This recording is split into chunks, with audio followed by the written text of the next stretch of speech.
The engineers language channel में आपका स्वागत है। आज की इस वीडियो में हम आपको फर्स्ट एंगल ऑर्थोग्राफिक प्रोजेक्शन तथा थर्ड एंगल ऑर्थोग्राफिक प्रोजेक्शन में अंतर बताएंगे।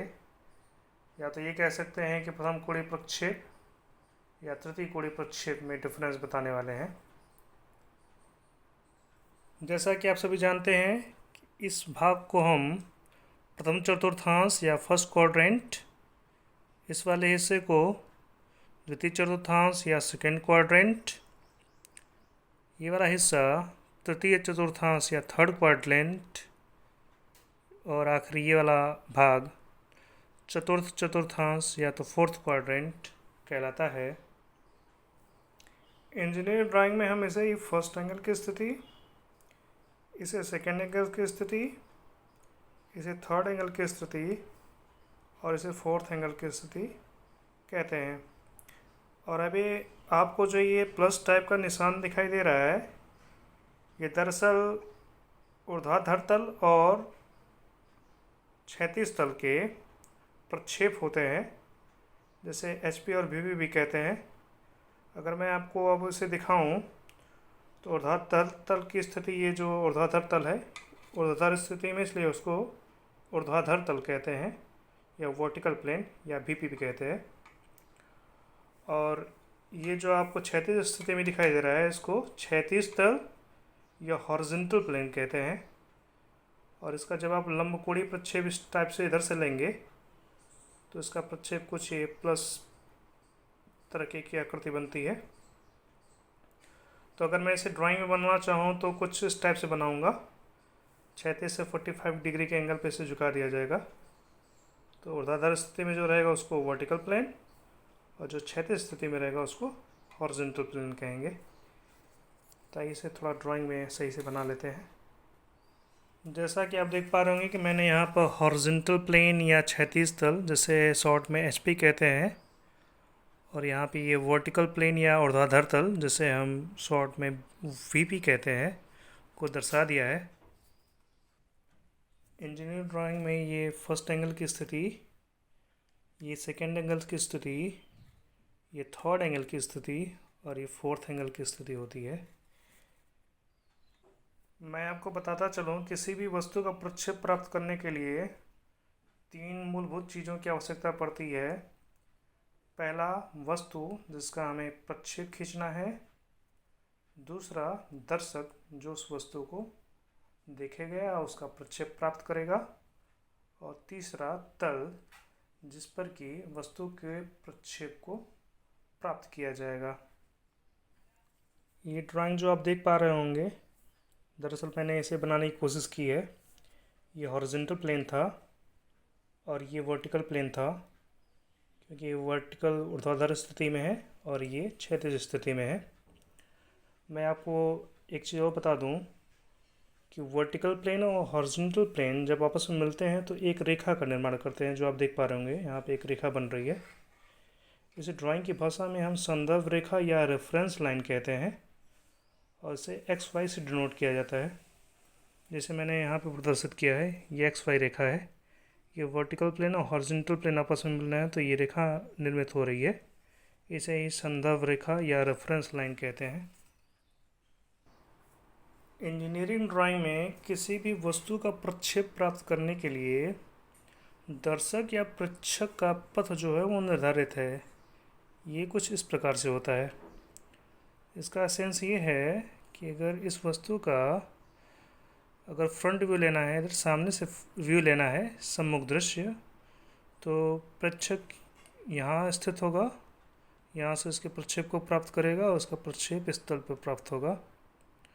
और टॉप व्यू लेना होगा तो प्रक्षेप प्राप्त करने के लिए ऑब्जर्वर या दर्शक ऊपर से नीचे की तरफ प्रक्षेप प्राप्त करेगा और उसका प्रक्षेप इस तल पर मिल पाएगा।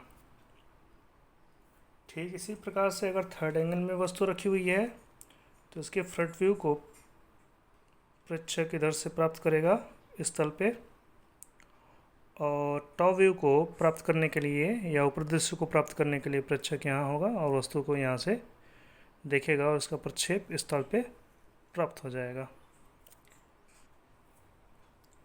चूँकि दर्शक या तो इधर रह सकता है या तो उधर रह सकता है, इसलिए इस तल के इधर की स्थिति इसका सामना कहलाएगा और इधर की स्थिति इस तल का पीछे का भाग कहलाएगा। ठीक इसी प्रकार से हॉरिजॉन्टल प्लेन के इधर की स्थिति हॉरिजॉन्टल प्लेन का ऊपर कहलाएगा और इसकी यहाँ की स्थिति जो होगी हॉरिजॉन्टल प्लेन का नीचे से का सिरा कहलाएगा या नीचे वाला भाग कहलाएगा हॉरिजॉन्टल प्लेन का। अगर मैं आपको मॉडल के सहायता से समझाने की कोशिश करूं तो फर्स्ट एंगल के केस में वस्तु यहाँ पे स्थित होगी और दर्शक इधर से इस वाले हिस्से की तरफ से इसके फ्रंट व्यू को लेगा तो जिस पे यहाँ पे आकृति कुछ बनेगी। टॉप व्यू को ये दर्शक इधर से ऐसा लेगा तो यहाँ पे कुछ आकृति बनेगी। तो जो दर्शक का पथ होगा या तो इधर से साइड से होगा या तो ऊपर की साइड से होगा, ऊपर की तरफ से या तो फिर सामने की दिशा की तरफ से होगा। थर्ड एंगल केस में वस्तु यहाँ पे होगी तो यहाँ पे रखे वस्तु को देखने के लिए दर्शक हमेशा यहाँ पे रहेगा क्योंकि ये पथ उसका फिक्स है, इधर से ही फ्रंट व्यू को लेगा और टॉप व्यू को लेने के लिए ऊपर से ऊपरी दृश्य को प्राप्त करेगा। क्योंकि दर्शक यहाँ पे स्थित होता है तो इसलिए वर्टिकल प्लेन का सामना इधर कहलाएगा और उसका पीछे इधर कहलाएगा और दर्शक की स्थिति ऊपर होने की वजह से तो हॉरिजॉन्टल प्लेन का ऊपर इधर कहलाएगा, हॉरिजॉन्टल प्लेन का नीचे का भाग इधर कहलाएगा। आइए अब इस फंडामेंटल नॉलेज या मूलभूत ज्ञान के बाद प्रथम कोणीय प्रक्षेप तथा तृतीय कोणीय प्रक्षेप में अंतर को जान लेते हैं। पहला अंतर प्रक्षेप के लिए आवश्यक मूल अवयव के आधार पर होगा जिसमें तल, वस्तु और दर्शक आते हैं। तो जैसा कि आप देख पा रहे होंगे कि फर्स्ट एंगल केस में वस्तु यहीं स्थित होगी और वर्टिकल प्लेन कुछ इस प्रकार से होता है, हॉरिजॉन्टल प्लेन कुछ इस प्रकार से और दर्शक या तो यहाँ रहेगा या तो यहाँ रहेगा। तो जैसा कि आप देख पा रहे होंगे कि फर्स्ट एंगल केस में वस्तु तल और दर्शक के बीच में स्थित होता है।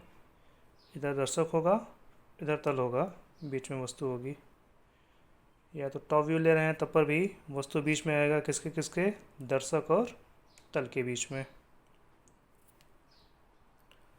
अगर हम थर्ड एंगल की बात करें तो थर्ड एंगल केस में वस्तु यहाँ पे स्थित होगी, बीच में तल होगा और आखिरी में दर्शक। अगर टॉप व्यू लिया जा रहा है अगर तो वस्तु और दर्शक के बीच में तल आएगा। तो दोनों में आप अंतर समझ पाए होंगे कि फर्स्ट एंगल केस में वस्तु बीच में आता है तल और दर्शक के बीच में, तथा थर्ड एंगल केस में तल बीच में आता है दर्शक और वस्तु और दर्शक के बीच में। फर्स्ट एंगल और थर्ड एंगल में हमने पहला अंतर जान लिया।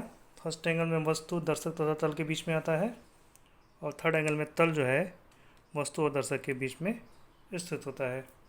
आइए दूसरा अंतर जानें।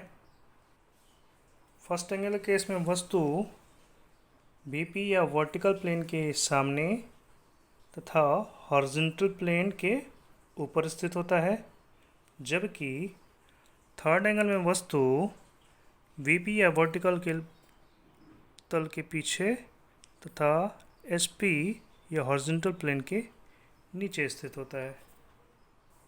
यहाँ पर मैंने दूसरा अंतर भी लिख लिया कि फर्स्ट एंगल में वस्तु वर्टिकल प्लेन के सामने तथा क्षैतिज तल के ऊपर स्थित होता है, जबकि थर्ड एंगल ऑर्थोगोनल प्रोजेक्शन में वस्तु ऊर्ध्वाधर के पीछे तथा क्षैतिज तल के नीचे स्थित होता है, जो कि मैंने यहाँ भी लिखा है। यहाँ पे वस्तु वीपी के पीछे एचपी के नीचे होगा और यहाँ पे वीपी के सामने और एचपी के ऊपर होगा। यहाँ मैं आपको बताता चलूँ प्रक्षेप का अर्थ किसी वस्तु की परछाई या शैडो से आप समझ सकते हैं। तो आइए तीसरे अंतर की तरफ हम बढ़ते हैं। मैं आपको बता दूं कि फर्स्ट एंगल में ये जो वर्टिकल प्लेन और हॉरिजॉन्टल प्लेन होते हैं ये अपारदर्शी माने जाते हैं। इसके पीछे वजह यह है कि जब भी हम इस वस्तु का प्रक्षेप प्राप्त करेंगे तो इसका फ्रंट व्यू हमें इसी तल पे मिलेगा अगर ये पारदर्शी हुआ तो इसका शैडो हमें नहीं मिल पाएगा यहाँ पे, या परछाई नहीं मिल पाएगी। और टॉप व्यू लें या ऊपरी दृश्य प्राप्त करेंगे, अगर ये भी अगर पारदर्शी हो गया तो हम यहाँ पे शैडो प्राप्त नहीं कर पाएंगे, मतलब कोई भी प्रक्षेप यहाँ पे मिल नहीं पाएगा। इस वजह से ये जो दोनों तल होते हैं, या तो केवल कह सकते हैं तल, चाहे वो वर्टिकल प्लेन हो चाहे हॉरिजॉन्टल प्लेन, फर्स्ट एंगल के केस में ये अपारदर्शी माने जाते हैं, ओपेक। वहीं अगर हम थर्ड एंगल की बात करें, थर्ड एंगल में वस्तु यहाँ पे स्थित होता है और दर्शक का जो पथ होता है ये बिल्कुल निश्चित है इधर से और उधर से। अगर ये तल अपारदर्शी रहे तो मुझे वस्तु दिख ही नहीं पाएगी, इसलिए वजह प्रक्षेप भी नहीं मिल पाएगा। तो प्रक्षेप प्राप्त करने के लिए वस्तु का दिखना अति आवश्यक है। इसलिए थर्ड एंगल प्रोजेक्शन में ये दोनों तल, चाहे ये हॉरिजॉन्टल प्लेन हो चाहे वर्टिकल प्लेन, बीपी या फिर एचपी, ये ट्रांसपेरेंट या पारदर्शी माने जाते हैं। तो फ्रंट व्यू लेना होगा तो आप इधर से प्रेक्षक देखेगा वस्तु को तो इसका प्रक्षेप इस तल पे मिलेगा। जब ये पारदर्शी होगा तभी ये वस्तु दिखेगी। टॉप व्यू के लिए प्रेक्षक यहाँ पे आएगा, फिर वस्तु को देखेगा। वस्तु दिखने के लिए ये पारदर्शी होना चाहिए, ट्रांसपेरेंट होना चाहिए। तो तीसरा अंतर ये है कि फर्स्ट एंगल केस में ये जो तल होते हैं अपारदर्शी ओपेक होते हैं, तो थर्ड एंगल केस में ये जो दोनों तल होते हैं ये पारदर्शी या ट्रांसपेरेंट होते हैं। फर्स्ट एंगल और थर्ड एंगल में आपको तीसरा अंतर भी क्लियर हो गया होगा कि फर्स्ट एंगल में ये दोनों तल जो होते हैं अपारदर्शी या ओपेक होते हैं, तथा थर्ड एंगल में ये दोनों तल बीपी और एचपी पारदर्शी या ट्रांसपेरेंट माने जाते हैं। आइए अब चौथे अंतर को जानते हैं।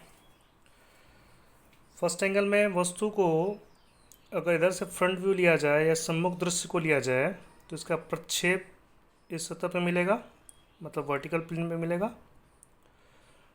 और टॉप व्यू या ऊपरी दृश्य को लें अगर हम, तो इस हॉरिजॉन्टल प्लेन पे कोई ना कोई आकृति बनेगी। तो इसमें आप देख पा रहे होंगे कि वस्तु को जिस दिशा से देखा जा रहा है उसका प्रक्षेप उसकी उल्टी दिशा में मिल रहा है। मतलब इसके ऊपर से देखा जा रहा है वस्तु को, लेकिन वस्तु के नीचे प्रक्षेप मिल रहा है। इसके इधर से देखा जा रहा था वस्तु को, इधर से देखा जा रहा है, लेकिन प्रक्षेप उसकी विपरीत दिशा में मिल पा रहा है। तो फर्स्ट एंगल के केस में या प्रथम कोणीय प्रक्षेप में वस्तु का प्रक्षेप वस्तु की देखी गई दिशा के विपरीत दिशा में प्राप्त होता है। जबकि तृतीय कोणीय की अगर हम बात करें तो तृतीय कोणीय में फ्रंट व्यू लेना होगा तो वस्तु को इधर से देखा जाएगा, प्रक्षेप इधर से वस्तु को देखेगा ऑब्जर्वर। तो इस तरफ से देख रहा है तो उसका प्रक्षेप इसी तल वर्टिकल प्लेन पे मिलेगा। तथा टॉप व्यू या ऊपरी दृश्य को अगर देखा जाए तो इधर से देखेगा टॉप व्यू को, तो टॉप व्यू उसके ऊपर यहाँ पे इसी प्लेन पे मिलेगा। तो जैसा कि आप देख पा रहे हैं कि वस्तु के ऊपर से देखा जा रहा है और उसका प्रक्षेप भी ऊपर ही मिल रहा है। इधर से वस्तु को इधर से देखा जा रहा है, इस वाले हिस्से से देखा जा रहा है, और इसी हिस्से में प्रक्षेप इसी सतह पे मिल जा रहा है। और अब जिधर से वस्तु को देखा जा रहा है उधर ही वस्तु का प्रक्षेप मिल जा रहा है। तो थर्ड एंगल के केस में वस्तु का प्रक्षेप वस्तु की देखी गई दिशा में ही प्राप्त हो जाता है। इस चौथे अंतर से स्पष्ट है कि फर्स्ट एंगल में अगर वस्तु को दाईं तरफ से देखा जा रहा है तो उसका प्रक्षेप उसकी विपरीत दिशा में अर्थात बाईं ओर बनाया जाएगा। और तृतीय कोणीय प्रक्षेप में वस्तु अगर दाईं तरफ से देखी जा रही है तो उसके प्रक्षेप को दाईं ओर ही, या बाईं ओर से देखी जा रही है तो उसके प्रक्षेप को बाईं ओर ही, मतलब उसी दिशा में ही बनाया जाएगा। किसी भी वस्तु के प्रक्षेप एक ही तल में प्राप्त हो सकें, इसके लिए यह नियम बनाया गया कि हॉरिजॉन्टल प्लेन को हमेशा ही 90 डिग्री क्लॉकवाइज डायरेक्शन में घुमाया जाएगा। तो अगर हम केवल फर्स्ट एंगल की बात करें तो फर्स्ट एंगल के केस में वस्तु का फ्रंट व्यू इस वर्टिकल प्लेन पर और इसका टॉप व्यू इस हॉरिजॉन्टल प्लेन पर प्राप्त होगा। ये अलग तल हो गया और ये अलग तल हो गया। तो जो कुछ भी आकृति इस तल पे और इस तल पे प्राप्त हो रही है उसको मतलब एक ही तल मतलब इसी ऊर्ध्वाधर तल की दिशा में ही प्राप्त करने के लिए इस हॉरिजॉन्टल प्लेन को 90 डिग्री क्लॉकवाइज घुमाएंगे तो इस तल पर जो कुछ भी आकृति बनी होगी मुझे स्पष्ट दिख जाएगी। तो अगर आप इस पे ध्यान दें, केवल इस फर्स्ट एंगल वाली पोजीशन को ध्यान दें, केवल इतने पे, तो वर्टिकल प्लेन तो ऐसे ही ऊपर रहेगा। किसके ऊपर रहेगा? इस एक्स वाई रेखा के ऊपर वर्टिकल प्लेन होगा। और जब हॉरिजॉन्टल प्लेन को क्लॉकवाइज 90 डिग्री घुमाएंगे तो ये हॉरिजॉन्टल प्लेन नीचे आ जाएगा। किसके? एक्स वाई रेखा या संदर्भ रेखा के। तो यहाँ से स्पष्ट है कि फर्स्ट एंगल के केस में वर्टिकल प्लेन संदर्भ रेखा के ऊपर तथा हॉरिजॉन्टल प्लेन संदर्भ रेखा के नीचे स्थित होता है। और वहीं दूसरी ओर अगर हम इस थर्ड एंगल की बात करें तो इस थर्ड एंगल में इसका फ्रंट व्यू इस वर्टिकल प्लेन पर और इसका टॉप व्यू या ऊपरी दृश्य इस हॉरिजॉन्टल प्लेन पर प्राप्त होगा। नियमतः हॉरिजॉन्टल प्लेन को ही 90 डिग्री क्लॉकवाइज घुमाएंगे क्योंकि इसके प्रक्षेप को हमको एक ही तल पे प्राप्त करना है। तो इस तरह के अगर ध्यान दें तो ये संदर्भ रेखा है। संदर्भ रेखा के नीचे क्या है? Vertical plane. अगर इस पर केवल ध्यान दें इस थर्ड एंगल की पोजीशन को और इसको क्लॉकवाइज घुमाएंगे तो इस संदर्भ रेखा के ऊपर क्या आ जाएगा? हॉरिजॉन्टल प्लेन आ जाएगा। तो थर्ड एंगल केस में इस संदर्भ रेखा एक्स वाई या रेफरेंस लाइन के नीचे वीपी स्थित होता है तथा इस एक्स वाई रेखा या संदर्भ रेखा के ऊपर एच पी स्थित होता है। तो ये रहा पांचवा अंतर। आइए इसको लिख लें। पांचवा अंतर हमने जो अभी जाना, प्रथम कोणीय प्रक्षेप में संदर्भ रेखा के ऊपर वीपी तथा इस एक्स वाई रेखा के नीचे एच पी स्थित होता है तथा तृतीय कोणीय प्रक्षेप में इस एक्स वाई रेखा या संदर्भ रेखा के ऊपर एच पी तथा इसके नीचे वीपी स्थित होता है।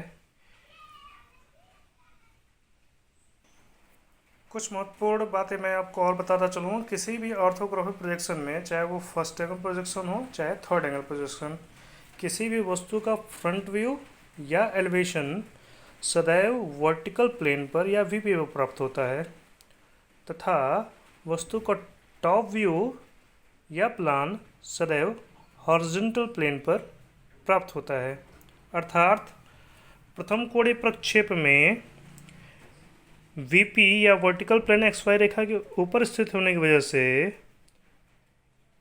इस प्रथम कोणीय प्रक्षेप में फ्रंट व्यू को सदैव एक्स वाई रेखा के ऊपर बनाएंगे तथा हॉरिजॉन्टल प्लेन के संदर्भ रेखा के नीचे स्थित होने की वजह से वस्तु के टॉप व्यू को सदैव इस संदर्भ रेखा या रेफरेंस लाइन के नीचे बनाया जाएगा तथा तृतीय कोणीय प्रक्षेप में हॉरिजॉन्टल प्लेन संदर्भ रेखा के ऊपर स्थित होता है। इस वजह से वस्तु के ऊपरी दृश्य या टॉप व्यू को सदैव इस एक्स वाई के ऊपर बनाएंगे तथा वर्टिकल प्लेन के एक्स वाई के नीचे स्थित होने की वजह से किसी भी वस्तु के फ्रंट व्यू को तृतीय कोणीय प्रक्षेप में इस संदर्भ रेखा के नीचे ही बनाएंगे। किसी भी वस्तु या सॉलिड का सेकेंड एंगल या फोर्थ एंगल में प्रोजेक्शन क्यों नहीं बनता, आइए उस कारण को हम स्पष्ट किए देते हैं। जैसा कि कुछ देर पहले मैंने बताया कि हॉरिजॉन्टल प्लेन को हमेशा ही क्लॉकवाइज 90 डिग्री डायरेक्शन में रोटेट किया जाता है ताकि वो प्रक्षेप एक ही तल में प्राप्त हो सकें। तो अगर केवल हम सेकेंड एंगल की स्थिति को ध्यान रखें तो हॉरिजॉन्टल प्लेन जब घूमेगा तो ये ऊपर की दिशा में ही आएगा कुछ इस प्रकार से। मतलब सेकेंड एंगल के केस में वर्टिकल प्लेन और हॉरिजॉन्टल प्लेन दोनों ही इस संदर्भ रेखा के ऊपर ओवरलैप हो जाते हैं। इससे होता ये है कि वर्टिकल प्लेन पे क्या आकृति बनी और हॉरिजॉन्टल प्लेन पर क्या आकृति प्राप्त हुई या प्रक्षेप प्राप्त हुआ वो स्पष्ट नहीं हो पाता। इसलिए हम सेकेंड एंगल में प्रोजेक्शन नहीं बनाते किसी वस्तु का। अगर हम फोर्थ एंगल के स्थिति पर ध्यान दें तो वस्तु का प्रक्षेप फ्रंट व्यू में हमारा यहाँ मिलेगा और टॉप व्यू में यहाँ मिलेगा। अगर फोर्थ एंगल के केस में वस्तु यहाँ पे रखी गई है तो फिर हम हॉरिजॉन्टल प्लेन को जब इसको क्लॉकवाइज 90 डिग्री घुमाएंगे तो ये हॉरिजॉन्टल प्लेन इसे वर्टिकल प्लेन पर आकर के ओवरलैप कर जाएगा। अर्थात फोर्थ एंगल के केस में वर्टिकल प्लेन और हॉरिजॉन्टल प्लेन दोनों ही इस संदर्भ रेखा के नीचे स्थित हो जाते हैं। इससे होता ये है कि वर्टिकल प्लेन पे जो आकृति बनी और हॉरिजॉन्टल प्लेन पे जो आकृति बनी वो अलग अलग स्पष्ट नहीं हो पाएगी। यही वजह है कि किसी वस्तु या सॉलिड का सेकेंड एंगल और फोर्थ एंगल में प्रक्षेप नहीं बनाए जाते, क्योंकि दोनों ही की केस में हॉरिजॉन्टल प्लेन और वर्टिकल प्लेन एक दूसरे पर ओवरलैप हो जाते हैं और प्रक्षेप में प्राप्त आकृतियाँ स्पष्ट नहीं हो पाती। सेकेंड एंगल और फोर्थ एंगल में प्रोजेक्शन न बनने की स्थिति स्पष्ट करने के बाद हमने यहाँ पे छठवां अंतर भी लिख दिया है, जो कि इसकी वजह से आया था क्योंकि वर्टिकल प्लेन पे हमेशा फ्रंट व्यू और हॉरिजॉन्टल प्लेन पे हमेशा टॉप व्यू बनता है। इसलिए प्रथम कोणीय प्रक्षेप में फ्रंट व्यू या एलिवेशन सदैव संदर्भ रेखा के ऊपर ही तथा टॉप व्यू या प्लान को सदैव XY रेखा के नीचे ही बनाया जाएगा, क्योंकि SP नीचे स्थित होता है प्रथम कोणीय प्रक्षेप में। और तृतीय कोणीय प्रक्षेप में फ्रंट व्यू या एलिवेशन सदैव XY रेखा के नीचे तथा टॉप व्यू या प्लान को सदैव XY रेखा के ऊपर ही बनाएंगे, क्योंकि तृतीय कोणीय प्रक्षेप में SP ऊपर स्थित होता है और VP नीचे। VP नीचे है अर्थात फ्रंट व्यू को नीचे बनाएंगे, SP ऊपर इसलिए टॉप व्यू को हमेशा ऊपर बनाएंगे। तथा एक और बहुत इम्पॉर्टेंट चीज़ कि किसी भी वस्तु का साइड व्यू या तो पार्श्व दृश्य सदैव फ्रंट व्यू या एलिवेशन के ठीक बगल में ही बनाया जाता है और वस्तु का साइड व्यू या पार्श्व दृश्य ऑक्सिलरी वर्टिकल प्लेन, जिसको अतिरिक्त ऊर्ध्वाधर तल कहते हैं, पर प्राप्त होता है।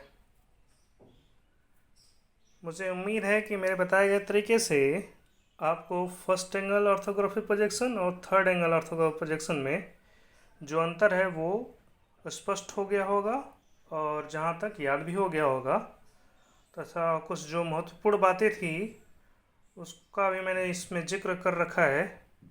आशा है कि वो भी आपको स्पष्ट हो गया होगा। वीडियो पूरा देखने के लिए बहुत बहुत शुक्रिया।